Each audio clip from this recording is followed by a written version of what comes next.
হযরত আলী কুমুল্লাহ ওয়াজহুর দিকে যখন তাকালেন, হযরত আলী কুমুল্লাহ ওয়াজহু মাওলা আলী তখন জামাটা হযরত আশিকে রাসূল ওয়াশকনের হাতে বলেন যে এইটা একটু নেন, আপনি ধরেন।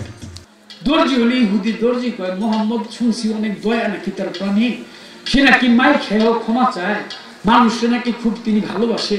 তা আমার কাছে যখন জামা বানাইতে দিছে আমি একটু পরীক্ষা করে দেখি। জামাটা বানায় সামন দিয়ে একটু বোগলা করছে, কাটছে, কাইটে এখানে একটা তালি লাগাইছে। তালি লাগে নবী যখন জামাটা আনতে গেছে, জামাটা গায়ে দিছে, গায়ে দিয়ে দেখে জামাটা ঠিক হয়ে লাগলো কিনা, চায়া দেখে এখানে একটা তালি। নবী তালির দিকে তাকায়, ভাইরে এই তালিটা দেওয়া আরো বেশি সুন্দর হয়েছে। ইহুদি চোখের পানি ছেড়ে দিছে। আমি ভাবলাম কি আর হইল কি, উনি তো আসলেই দয়াল নবী, উনি তো বলতে পারতো তুমি আমার ভালো জামাটা এরকম করে দিলে কেন, মুখে আরো সুন্দর হয়েছে। দর্জি সঙ্গে সঙ্গে আমার নবীর হাতের উপর হাত রেখে পাঠ করলেন কলেমা লা ইলাহা ইল্লাল্লাহ মুহাম্মাদুর রাসূলুল্লাহ সাল্লাল্লাহু আলাইহি ওয়াসাল্লাম। একটাই আর ওই যে হযরত আলী কুমুল্লাহ ওয়াজহু 69 কোপ দিছে, 69 তালি দিলে কয়টা হইল?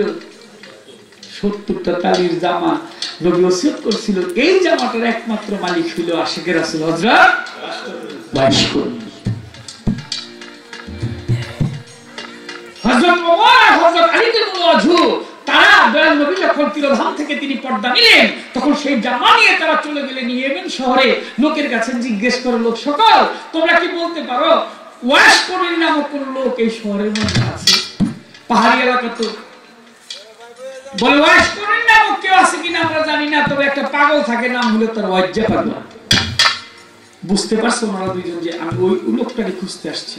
ওই থাকে বলো পাহাড়ের উপরে গিয়ে দেখেন থাকতে পারে। দুইজন চলে গেছে পাহাড়ের ধারে। পিছন থেকে হযরত ওমর যখন সালাম দিলেন তারে, আসসালামু আলাইকুম, কাছাকাছি গিয়ে দাঁড়াইছে, আসসালামু আলাইকুম। হযরত ওমর মাথা হযরত ওমরকে দেখে সালামের জবাব দিতে গিয়ে আশিকে রাসূল হযরত ওমরকে বলে উঠলেন, আপনি হযরত ওমর না? ওয়ালাইকুম আসসালাম, হযরত ওমর না? হযরত ওমরকে জীবনে ওনার সাথে আমার দেখা হয়নি, আমি থাকি মদিনায়, উনি থাকি ইয়েমেন শহরে। হযরত ওমর বললেন যে আমি তো আপনাকে দেখিনি, আপনি আমাকে দেখেন নাই, তা আপনি বুঝলেন কিভাবে যে আমি হযরত ওমর?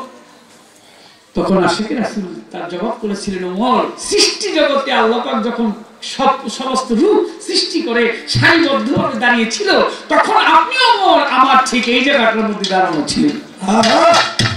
আমি যে তখন আপনাকে দেখেছি, আমার আপনার চেহারা মনে আছে, এর জন্য বললাম যে আপনি ওমর না। হযরত আলী কুমুল্লাহ ওয়াজহুর দিকে যখন তাকালেন, হযরত আলী কুমুল্লাহ ওয়াজহু মাওলা আলী তখন জামাটা হযরত আশিকে রাসূল ওয়াশকনের হাতে বলেন যে এইটা একটু নেন, আপনি ধরেন।